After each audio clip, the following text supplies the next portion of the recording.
我在上面睡得好好的，这谁把我给撞下来的？我这老叫花子、老胳膊老腿的，这可摔坏了，谁撞的呀？嘿，是你呀！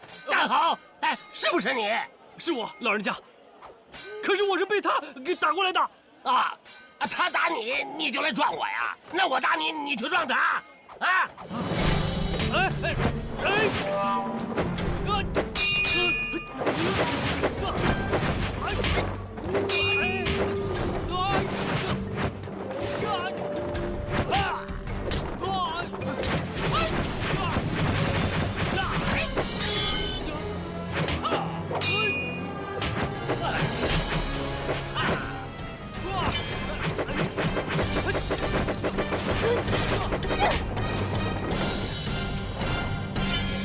好啊！原来是西岳神龙皇甫前辈。哎呦，我还以为我这个老叫花子睡了10几年的大觉，没有人认识我了呢。嘿呀，原来还有孝子贤孙呢！公子，御林军快到了。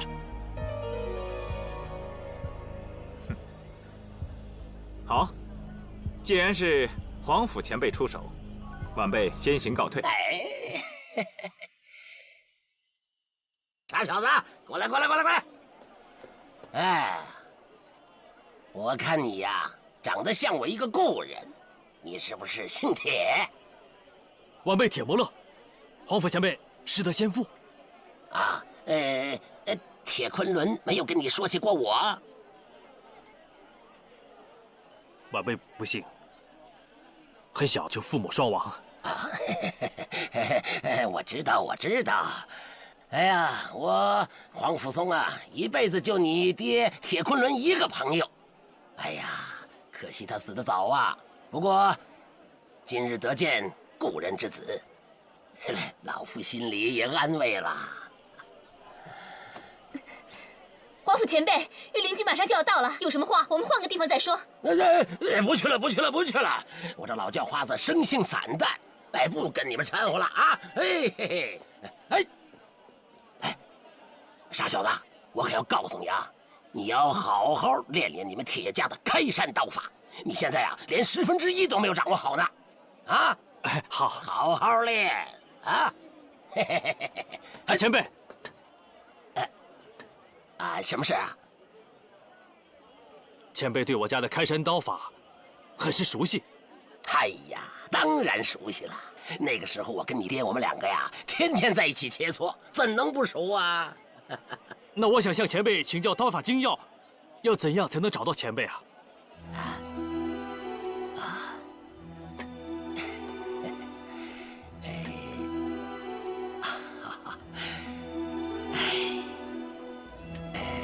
孩子，你我2个呀，有缘自然会相见的，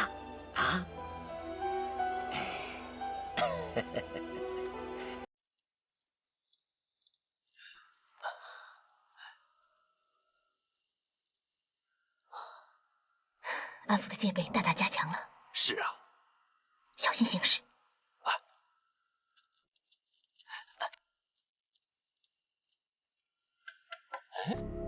走，看看去。走，快脱了衣服，带我们去地牢。要是敢耍花招，一刀斩了你！小人不敢。走。哎，张海，你不是在前院当值吗？到这里来干什么？那个王公子说怕今夜有人来地牢救人，叫我带这2个兄弟来加强防卫，在里边看着人犯。人多自然是好一点嘛。那我们进去了。好。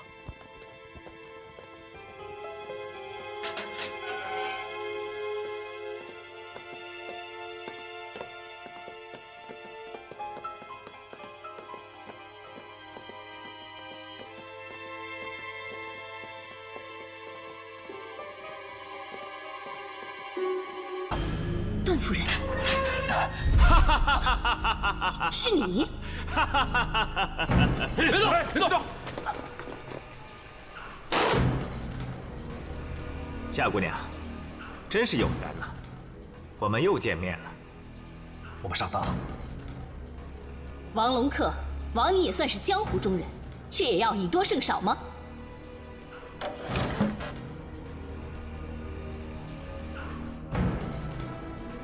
我可以跟你单打独斗，但是如果你输了，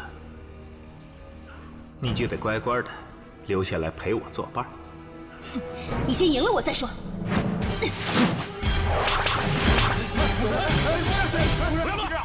怎么了？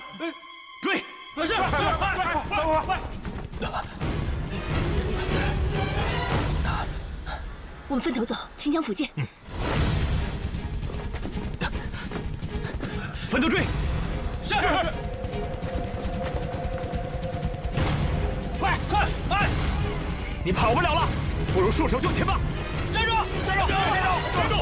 有刺客，刺客在后面！啊，抓刺客！快，抓刺客！站住！春菜，没长眼睛！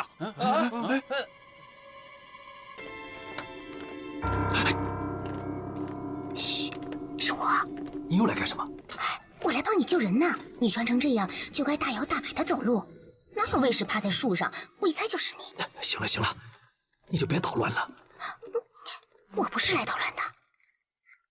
哎，我知道你姑姑关在哪儿。啊，真的？我带你去。好，走。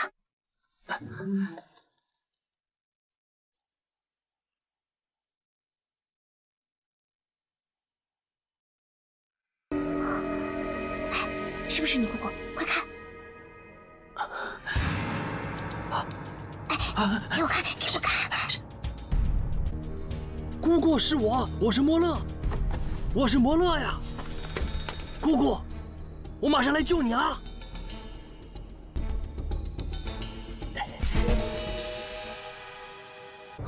姑父，摩勒，姑姑救回来了。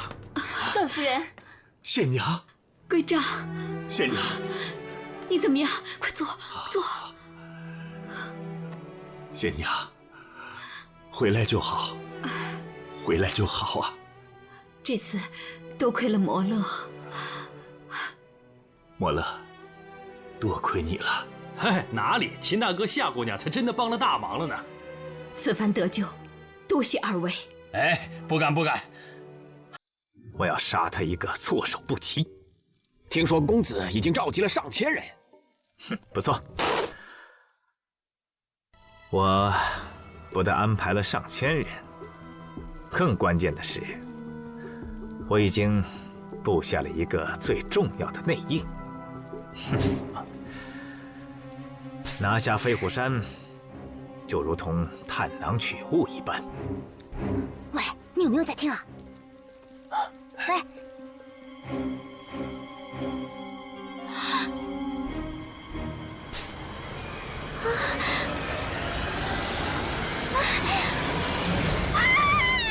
什么人？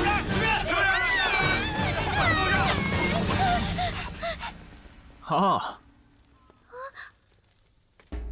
原来是你们这两个小贼。铁木勒，天堂有路你不走，地狱无门你偏进来。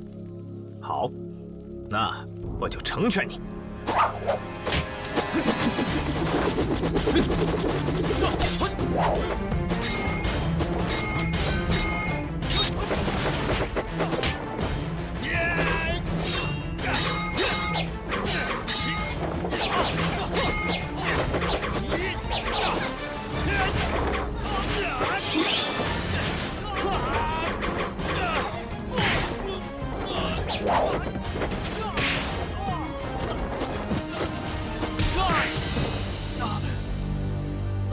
小子，赶快投降吧，我让你死个痛快！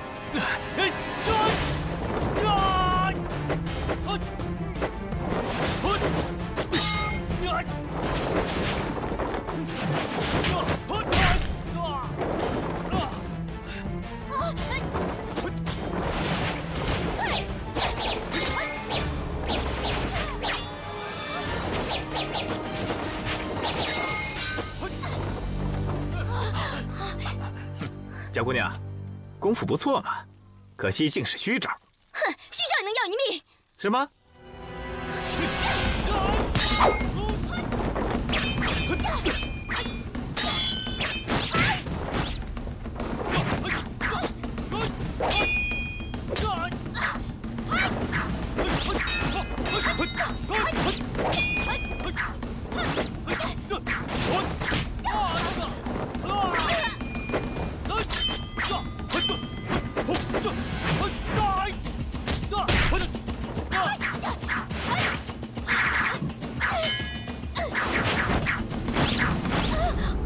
啊，王姑娘，别管我，快走！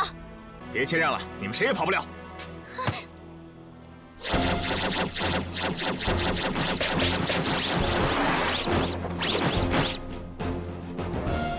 夏姑娘，别来无恙啊！哼，天下有你们这帮助纣为虐的狗贼，百姓怎能够无恙？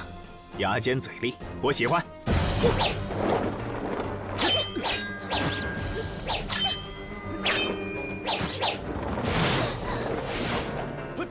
铁木热，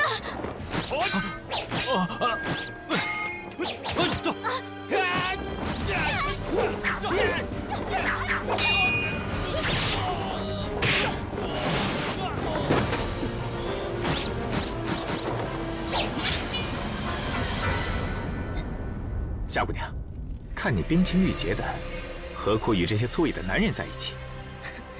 你少废话，我们前脚上见功夫。好，那我就不客气了。你们三个一起上，我把你们一块收拾了。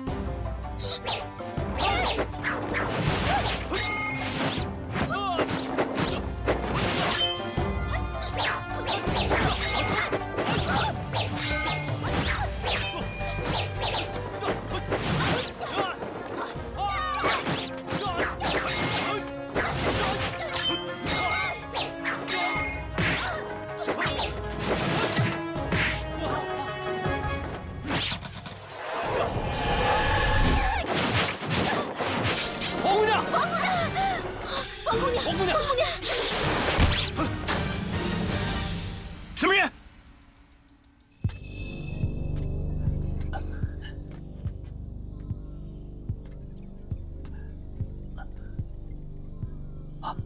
姑父，段规章。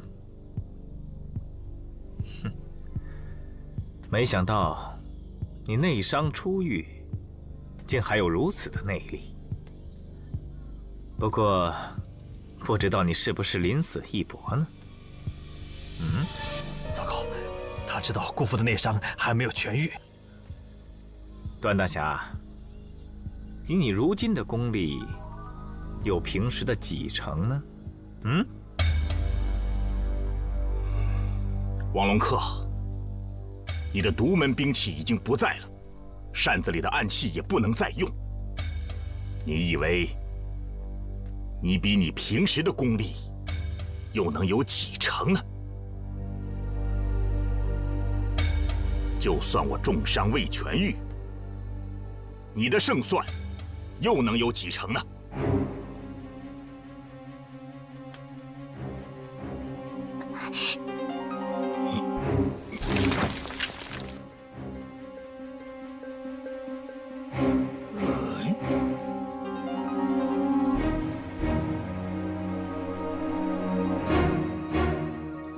好，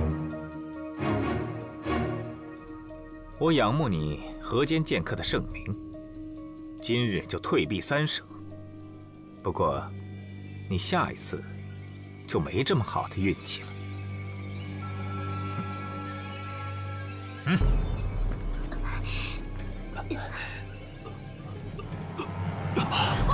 规章，姑父，姑父，我没事。王乐，你去看看王姑娘啊，这个地方我们不能久留。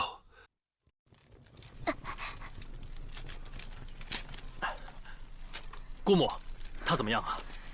他中的毒深不深？万幸，他只是中了普通的毒，吃过我家传的镇惊丸，应该没事了。姑父，飞虎山告急啊！你们打听到什么新的消息吗？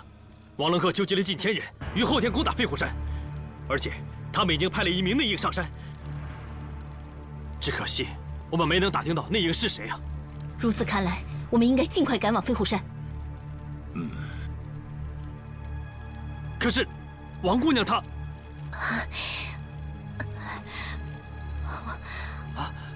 我没事，我可以走。王姑娘，你醒了，太好了。姑母说你现在还不能走动，不过你别着急，我去给你找辆马车来。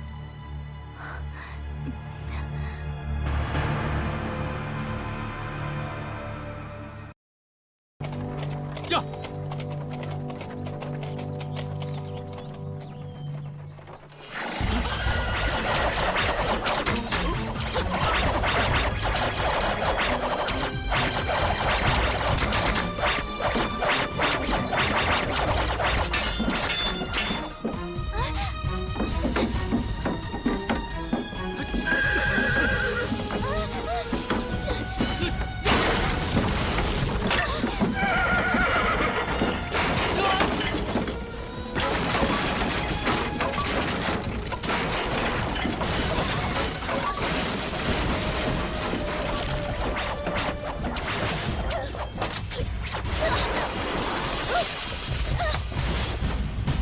王姑娘，你怎么样？没事吧？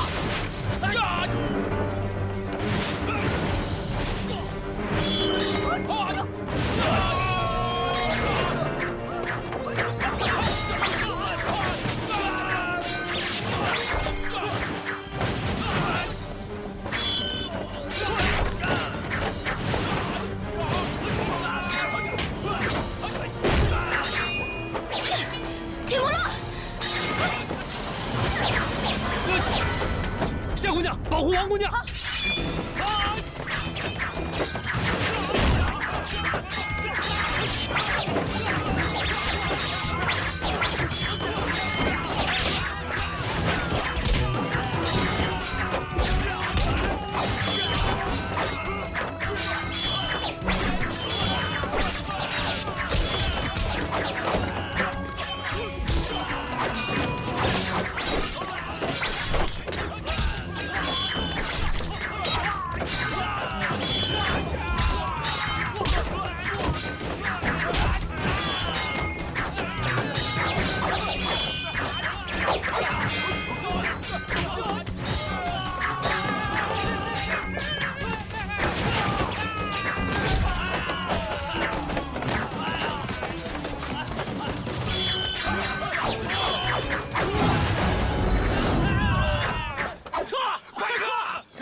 姑父，你怎么样？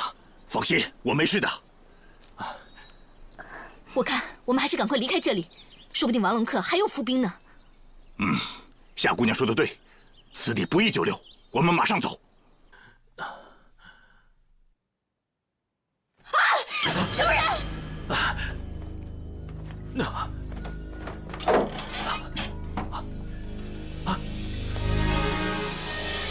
怎么回事？有人剪断了我一截头发。什么？他剪断了你的头发，而你却完全没有还手之力啊！不，我就连他长什么样子都没有看清楚。当时我正在镜子面前梳洗，突然觉得背后有人，转过身去，人影已经不见，我的头发就已经散落一地了。天下竟有这么高超的轻功！王姑娘！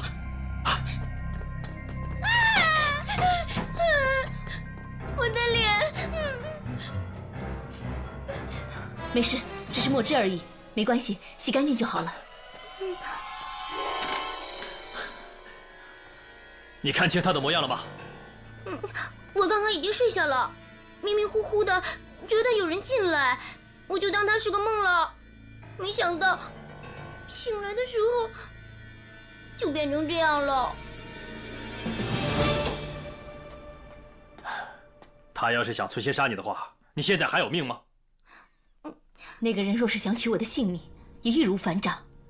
此人的轻功绝高，归丈，依你所见，当今武林能来去无踪的人会有谁呢？有如此身手的，也就是东海仙翁了。可是，他已经很少在江湖上现身了。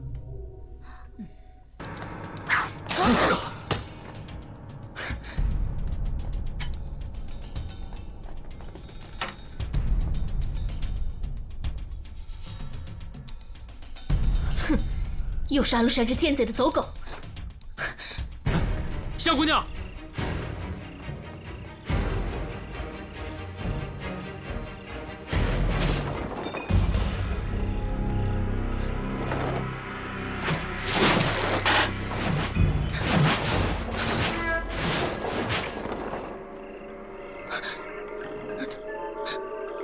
无耻！别跑！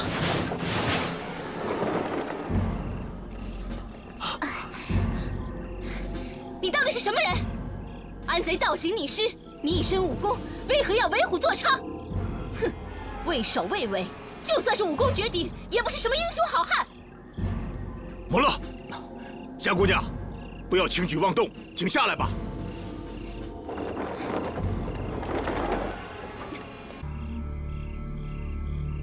那请阁下报上名来，请尊驾现身。现身？我现在就在这里啊，只不过你们肉眼凡胎看不见我罢了。你到底是谁？再这么装神弄鬼，可别怪我的刀不长眼睛！你的刀真可怕，不才空空儿见过刀大人。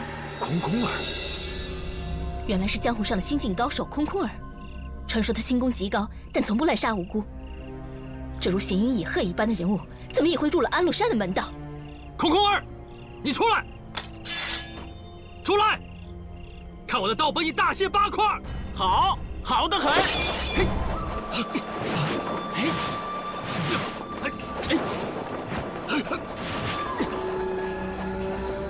飞虎山不过是山头一座，何必执着呢？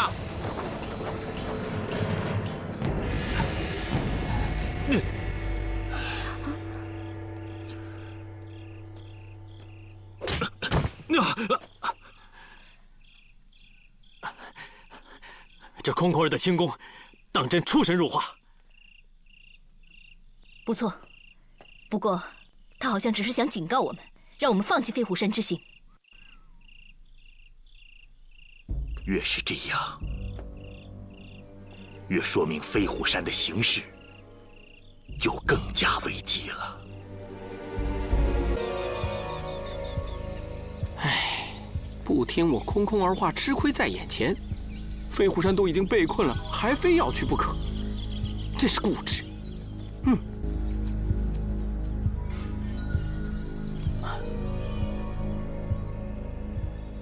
上山的道路被人把守住了。我们还是来晚了一步。是王龙客的人，还有别的上山道路吗？没有了。飞虎山地势险要，易守难攻，也就是因为只有这一条上山的路。有人！哈哈哈哈！马勒，几年不见，怎么连我和你芷芬妹妹都不认识了？嗯？芷芬妹妹，韩伯伯，上山的路怎么样？已经被王龙客的手下重重把守。我跟芷芬转了2天了，始终没有找到其他上山的路。贵丈，这可怎么办呢？飞虎山被困，粮草必然不足，久战必受其累啊！是啊，粮草。姑父，你大可放心，飞虎山上的粮草都是从山下一个隐秘的吊桶运上山的。吊桶？嗯，有多大？能不能坐人？姑父，您是说咱们坐吊桶上山？嗯，没错。好主意啊！我之前怎么没有想到啊？摩勒，你快带路吧。是。哎，这边。行，好。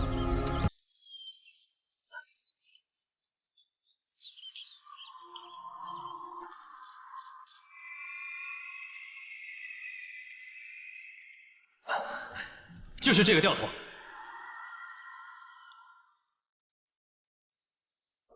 哎呀，本来是向山上运粮食和东西的，没想到让咱们派上了用场。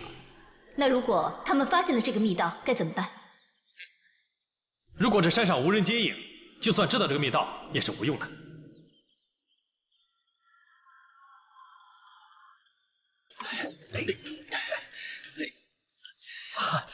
哎，你回来了啊！弟兄们都好吧？好。哎，下边还有人呢。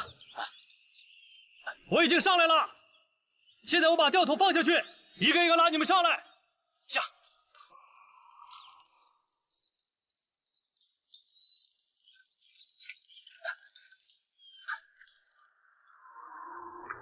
来，仙娘，啊，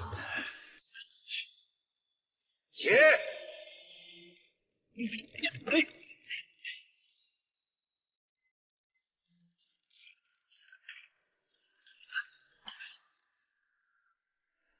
来，来，好，小心！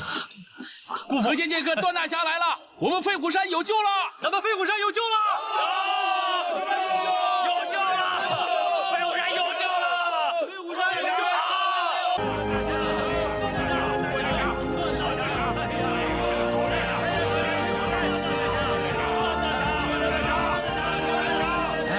我说，我就不相信，就凭他一个段规章，哎，能救了我们整个飞虎山。行了，猴子，你把他吊桶守着，你挑这儿来干嘛？走吧，走吧，走吧，走。哈，这天罡正气丸神异非常，我的伤看来都好了。哎呀，好啊，那可太好了！来，喝杯茶。哎呀，规章，你现在可是咱们飞虎山的大救星啊！哈哈哈哈哈！二哥，此事可不简单呐。我刚才是为了鼓舞士气，才有所隐瞒。隐瞒？对。安禄山为了得天下，广揽奇人异士。就我来飞虎山的路上，还遇到一个空空儿，此人轻功诡异，十分了得。我想，这种武功高强之人不在少数。如果杨木老也前来围攻飞虎山，这恐怕……飞虎山地势险要，易守难攻。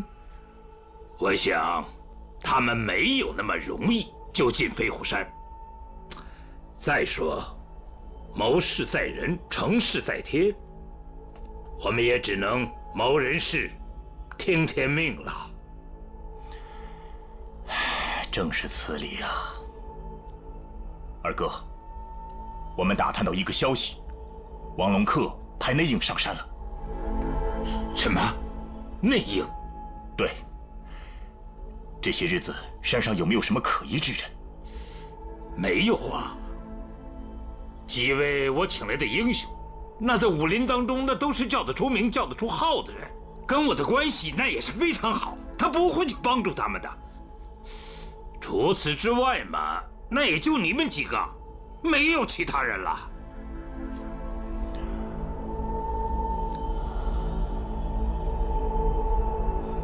如此看来，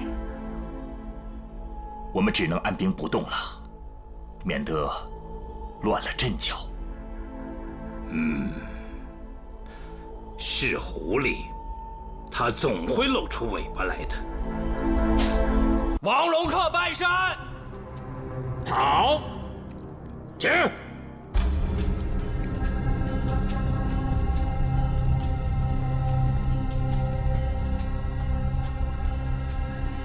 哎，原来你们飞虎山就是这样招待客人的啊？是客人，我们自然会打开大门迎接。如果是狗贼，哼，通常我们是要给他见见打狗棒的。窦寨主，我知道你不欢迎我王某，不过我也不得不来你们这儿打扰，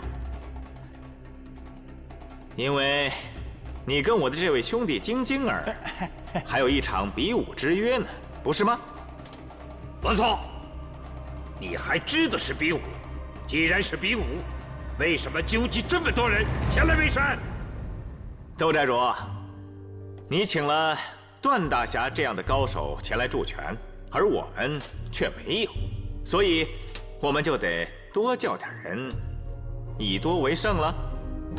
王公子不愧是江湖中的败类，果然是一点江湖规矩都不讲啊！好，既然这么说，那我们就进行一个公平的比赛。如果你们要是赢了的话，那我们仍然都离开。但是，如果你们要是输了呢？那段某离开山寨。不。如果你要是输了，那就一个人离开，这太不公平了吧？那你要怎样？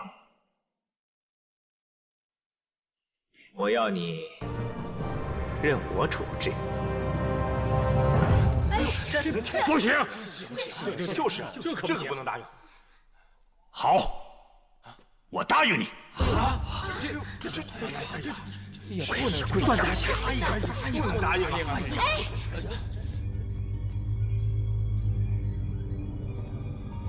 鬼张，你不能答应，这小子就没安好心。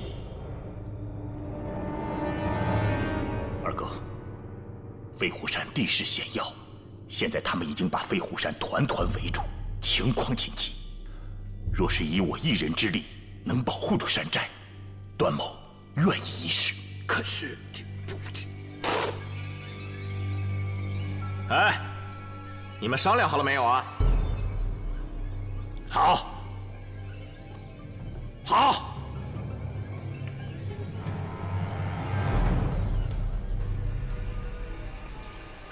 我答应你，如违此约，如同此时。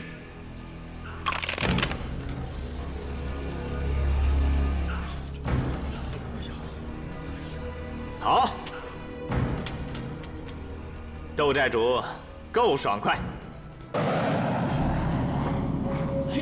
师弟，段大侠，看来伤已经痊愈了。托你的福，已经无大碍了。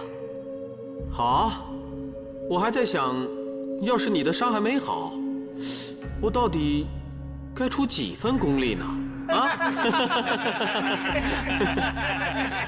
阁下，就请使出10成的功力吧。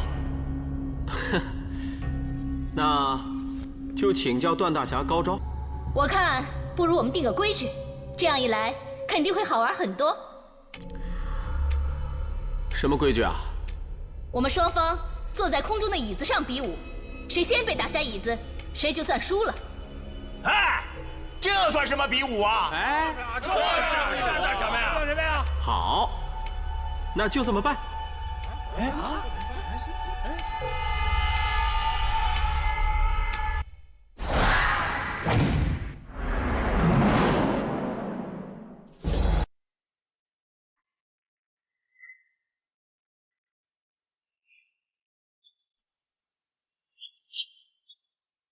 请出兵器吧。好。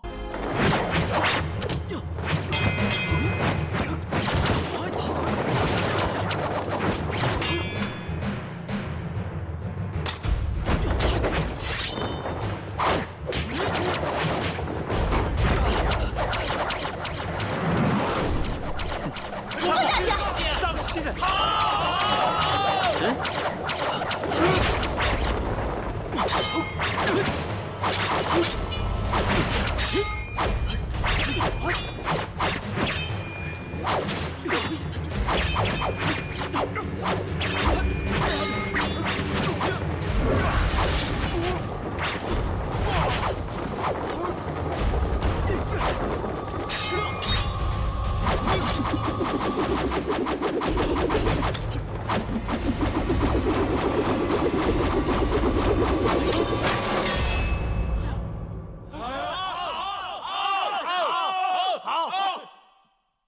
既然你已经没有兵器了，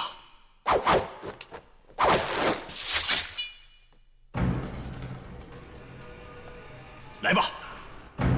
好。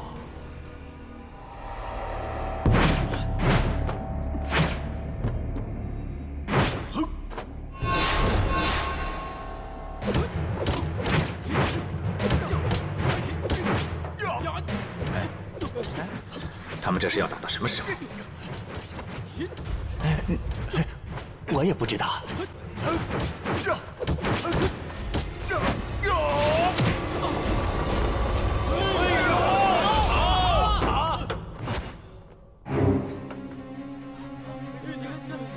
好，好啊！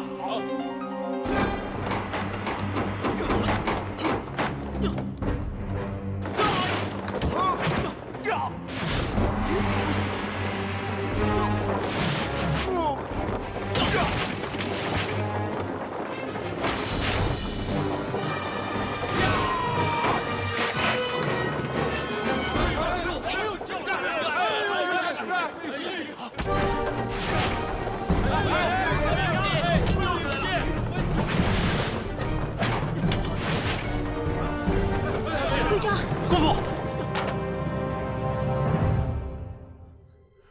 段大侠，你输了。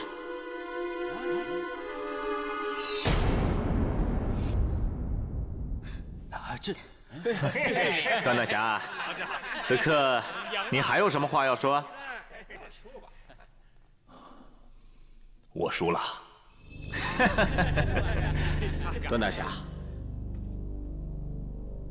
可你救了我。但还是我输了。段大侠，既然你已经认输了，那你现在就应该任我们来处置了。嗯，请你自断右臂。慢着，怎么样？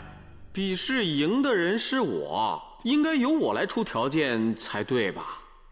我空空儿的条件很简单，请段大侠下山，不要再管这里的争斗了。你在说什么？哼，段大侠，我相信你会说话算话吧？君子一言，驷马难追。好，我空空儿也立誓，不会再管飞虎山的事了。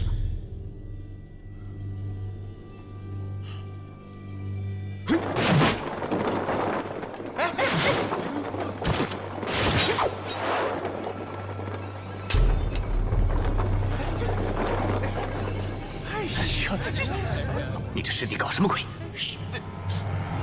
王龙客，山也拜完了，没有事你就给我有多远，就给我滚多远。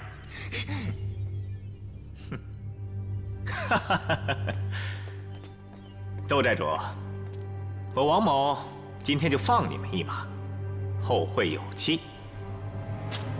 走。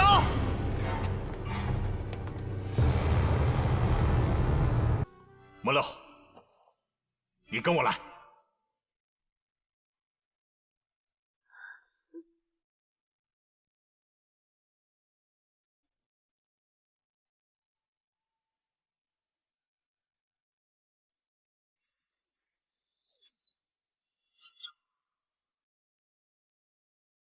姑父，你带我到这里来做什么呀？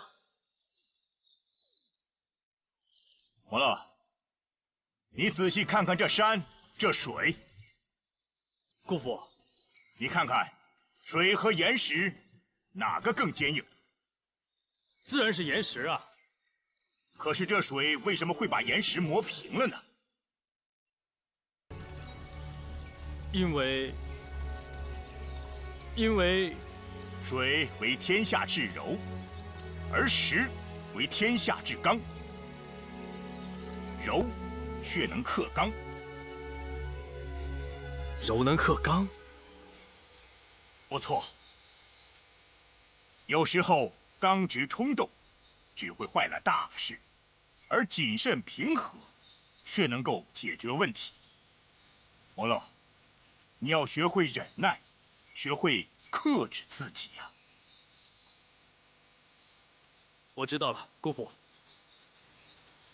好。现在，我把我的破阵剑法传授于你。莫乐，你跟我来。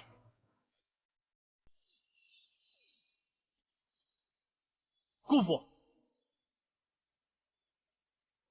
我是使刀的，不是用剑的。那我就让你看看我的刀法。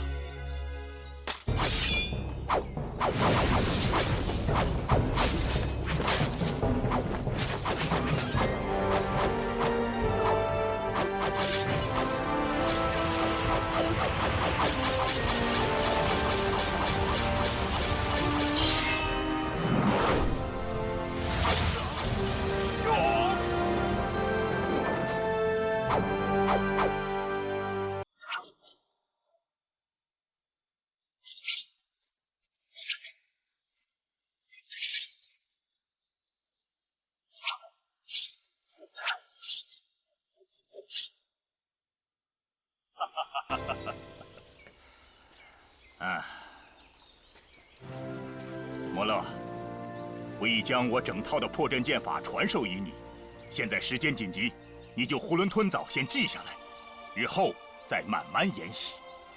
可是姑父，我还有很多不明白的地方。摩勒，不要心急，冰冻3尺非一日之寒。摩勒，你要潜心研究，方能成大器。多谢姑父。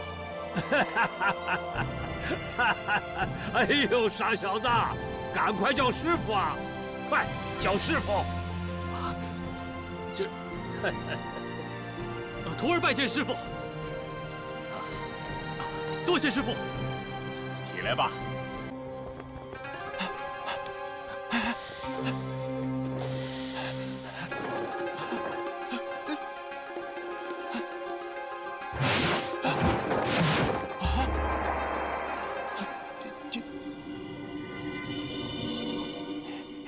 杨先生，你怎么来了？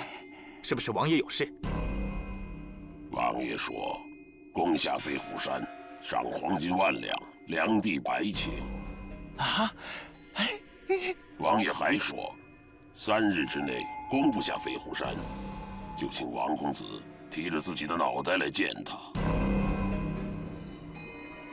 王爷的意思，我们都知道了。多谢杨先生传令。王爷要我协助你攻山。好，明日我就大举攻山，请杨先生督战。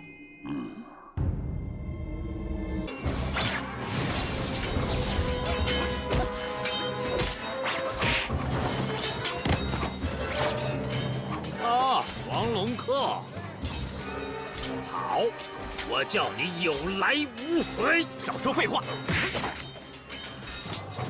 公子，这个人交给我了。窦寨主，你是我手下败将，速速投降吧！嘿，除非我死了，受死吧！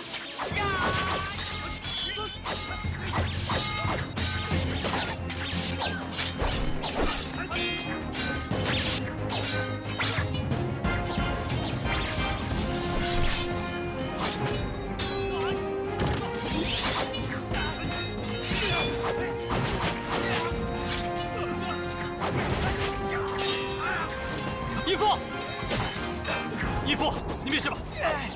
没事儿。义父，让我用新学的剑法来教训他。也好，你要小心，这个小子武功的招数有点怪。小子，再练5年，再跟大爷过招吧！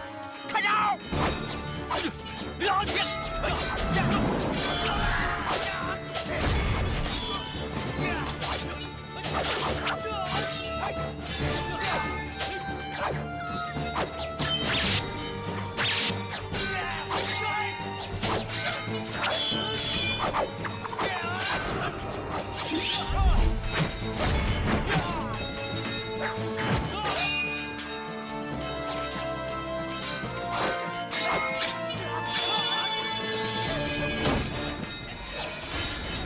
攻击金晶儿的肋部。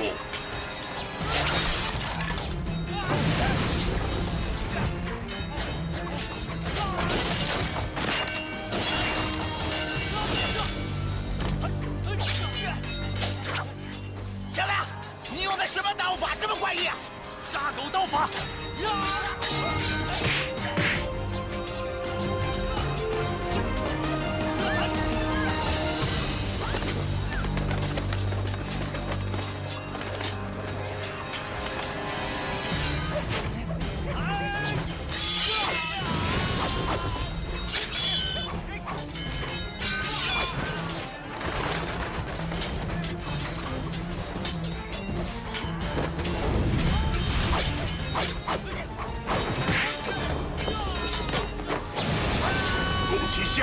使他左肋。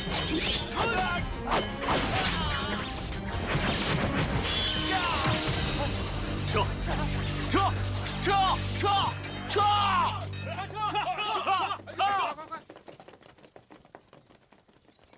完了，你的武功进展很快呀！不是，是有人暗中指点。哎，是不是姑父还没走啊？不会吧？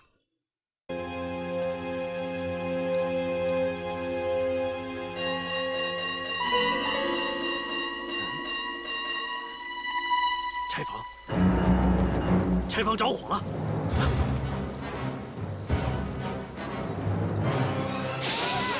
快点，快点！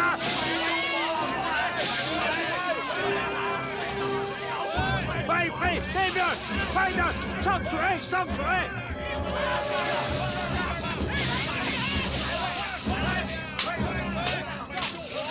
快，那边，里边！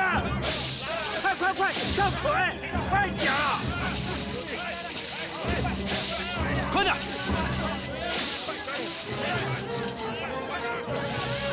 快点！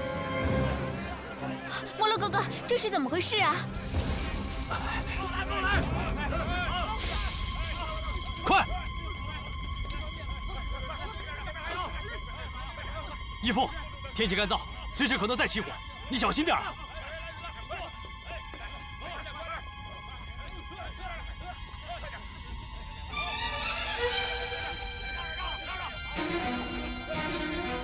这不是天灾，是人祸。有人放火！老大！哎，站住！站住！什么事？今天有什么特别的人来到这里吗？今天大宴，这里来的弟兄都是往日不常来的。要说特别，都挺特别的。废话，我问你，有什么不该来的人却来了？这要说不该来的人，那就是王姑娘。你是说腿受伤的王姑娘？正是她呀。她来这里做什么？她来看看今天做什么菜，看了一会儿就走了。难道是她放火烧柴房？他人在哪里？义父，怎么？你知道他人在哪里？寨主，猴子，这不好了！猴子，猴子，他们，猴子，哎，放火是为了调虎离山，不好，有人上山，快！走。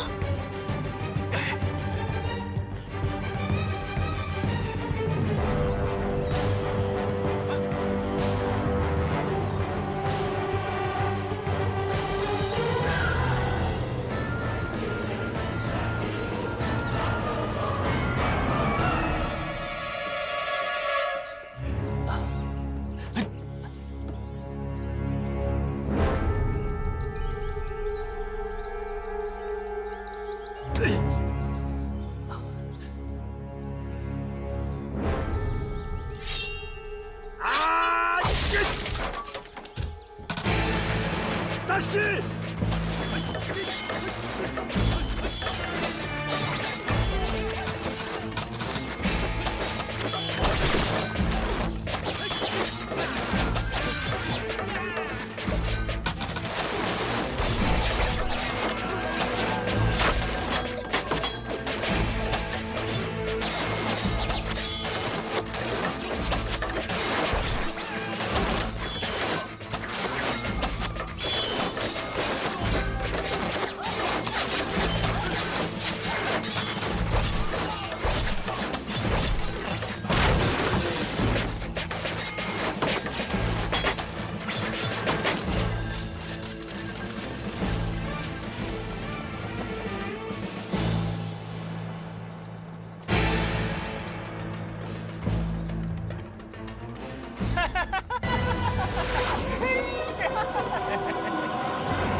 小伙被仇人踹飞，撞在木杆上，哪知竟惊扰了在上面睡觉的绝世高手。哎呦喂！我在上面睡得好好的，这谁把我给撞下来的啊？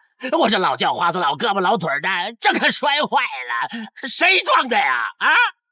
然后起身询问是不是铁摩勒。铁摩勒很是歉疚，不过却解释自己是被王龙客打过来的。啊，他打你，你就来撞我呀？那我打你，你去撞他？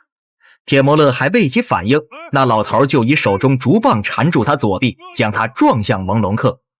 王龙客急忙挥舞铁扇闪避，同时反攻击杀。眼看铁摩勒就要受伤败阵，那老头却忽然以竹棒弥补铁摩勒招式的缺陷，使他败中求生，同时有意指点铁摩勒开山刀法，使他在险象环生之际化险为夷。如此这般不停助攻，铁摩勒的开山刀法越使越强，精进不少，最后竟连环飞舞，逼得王龙客闪避倒退。好啊！前辈武功高强，请问尊姓大名？嘿，我一个老叫花子，有什么姓名不姓名的啊？王龙客见他不肯透露，便大胆猜测，问他是否常居华山。在得到肯定回答后，知道他就是盖世无敌，绰号西岳神龙的黄甫松。可即便如此，以他傲慢的性格，还是不肯示弱离去。好在手下人禀报御林军快到了，他才顺着这个台阶告辞。毕竟在长安城杀人，被御林军抓到会惹来不少麻烦。而黄甫松瞧着铁摩勒，说他长得很像自己一个故人，问他是不是姓铁。晚辈铁摩勒。黄甫松见他果然是故人之子，心中大喜，说自己一辈子就他爹一个朋友，只可惜死得太早，然后悠悠感慨起来。一旁的夏凌霜见状，急忙提醒御林军快到了，让他换个地方再聊。黄甫松却说自己生性散淡，就不跟他们掺和了，然后叮嘱铁摩勒要好好修炼家传的开山刀法，因为他现在连1/10都没掌握好。铁摩勒却说自己若想请他指点刀法精要，怎样才能找到他？孩子，你我两个呀，有缘自然会相见的。然后替铁摩勒整整衣衫，飘然而去。铁摩勒颇为不舍，遥望了一阵，和夏凌霜带着重伤的姑父来到了龙骑都尉秦香府上。因为王龙客甚至安禄山，就算有再大的胆子，也不敢到秦府闹事。将姑父安排妥当后，铁摩勒询问秦香有没有将安禄山谋反的密信交给皇上。秦香却说，皇上跟贵妃娘娘去了华清池，要晚上才能回来，而且就算将密信呈上去，也不是马上就能见到效果的。铁摩勒当务之急，只能和夏凌霜再探安禄山府，伺机救出姑姑。小伙换上守卫盔甲，混入地牢救人，哪知地牢中早就布下了天罗地网。是你？几十名守卫立即将铁摩勒和夏凌霜团团围住，而那个守株待兔之人，正是安禄山手下一流高手王龙客。王龙客，王爷也算是江湖中人，却也要以多胜少吗？王龙客表示可以跟他单打独斗，但若是他输了，就得乖乖留下来做自己媳妇儿。夏凌霜见他简直无耻，忽然出其不意，以金弹击灭了烛火，趁黑逃出地牢，然后和铁摩勒分头逃离，相约在秦府会合。可铁摩勒不甘心就这么离开，决意救出姑姑。可姑姑关在那儿，却一头雾水。关键时刻，此前遇到的飞贼王彦宇及时出现。我知道你姑姑关在哪儿。铁摩勒心头大喜，跟他东绕西拐，来到了王府柴房。见周围多了许多守卫，料想姑姑就关在这儿。等上到屋顶，揭开瓦片看时，见床上躺着一个女人，果然是姑姑窦宪娘。姑姑，姑姑！宪娘闻言起身，见是自己的宝贝侄子，赶紧抓住垂下的绳子爬了出去。而另一边的夏凌霜逃回秦府后，左等右等，不见铁摩勒回来，生怕他被抓住，这也引得段规章担忧不已。正不知如何是好，铁摩勒就赶了回来。姑父，摩勒，姑姑救回来了。段夫人，宪娘，规章。段规章心中大喜，伤势似乎都好了一半。听说了救人过程后，急忙感谢铁摩勒和王彦宇。而夏凌霜得知王彦宇为救人出了大力，又在江湖上从未听说过他的名号，便对他产生了怀疑。不知王姑娘师承何门何派？王彦宇表示自己只不过会一些粗浅的逃跑功夫，师傅也是江湖上的无名小卒。可夏凌霜却认为，有胆量独闯安禄山府的人，师傅绝不可能是无名小卒，便要继续追问。可王彦宇已经不耐烦了，顶了几句后不再搭理。而县娘既然已经救出，事情总算皆大欢喜。秦香便前往宫中，决定将安禄山谋反的书信呈交玄宗皇帝。老头抓起桌案，砸向天下第一剑客段归章。段归章破阵神剑陡然出鞘，劈碎桌案的同时，深入游鱼，杀向保护安禄山的几十名护卫。他剑法通神，不费吹灰之力就杀死了10多名护卫，接着不再恋战，飞身直刺安禄山而去。可没想到身形只移动一半，一股强大的内力就自头顶笼罩而下。他惊骇之余，转身一招大摔背手，避过了从上而下的凌厉一抓，而安禄山也因此躲过一劫，被护卫重重护在中间。再看段归章时，他双掌交错对抗之下，被黑袍人以猛兽怒吼的浑厚掌力震得退出10多步，踩碎了脚下青砖。好强的掌力！你就是安禄山身边的第一高手，杨木劳。20年前名满天下的河间侠客段归章先生，请亮兵器吧。杨木劳猛然亮出带有金刚手套的双掌，表示这就是自己的兵器。段归章经过刚才短暂交手，已感受到了他恐怖如斯的实力，知道不是对手，便改变策略，忽然向安禄山的儿子安庆宗杀去。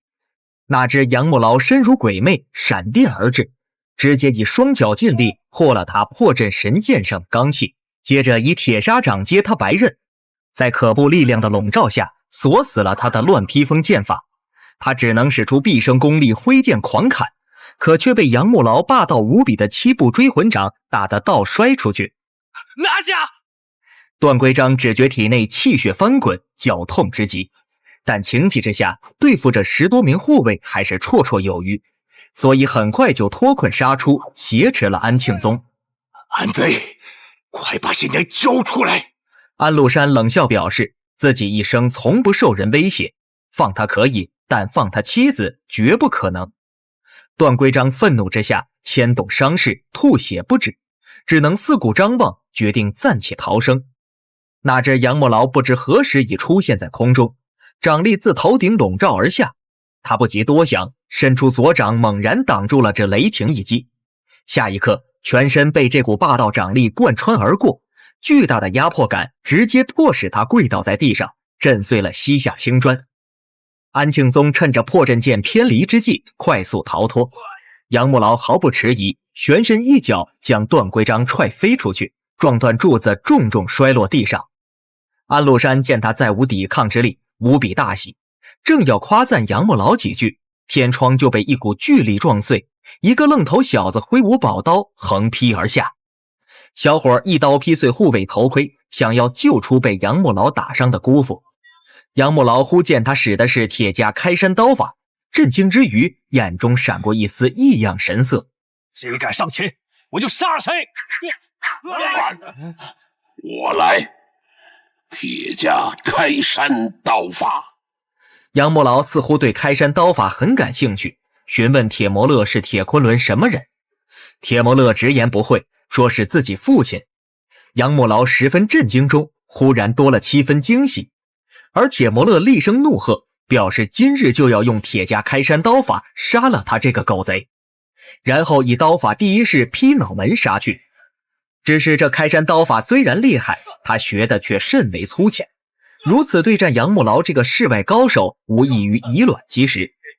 好在杨木劳并未下杀手，只是试探他武功，同时稍加惩戒，将他打飞出去。铁摩勒还要再战，就全身疼痛，站立不稳。让开！九原夏凌霜前来拜访。你就是郭子仪的妹妹，夏姑娘好大的胆子呀！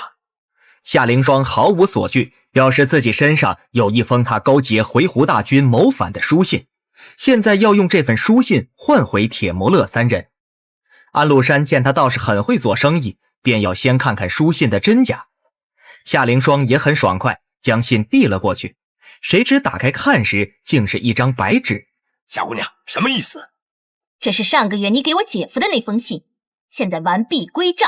安禄山吓得赶紧扔掉白纸，可已经晚了，双手已被纸上的毒药侵蚀。更要命的是，纸上的剧毒被夏凌霜多加了2味，解药只有他有。他便是要以解药换取铁摩勒3人。可安禄山很有原则，表示自己只能放了铁摩勒和段归章，至于段归章的妻子，无论如何也不放。夏凌霜想到在这多待一刻便多一份危险，只能换了铁摩勒和段归章离去，然后驾了马车沿街狂奔，因为他知道安禄山一定会派人追杀。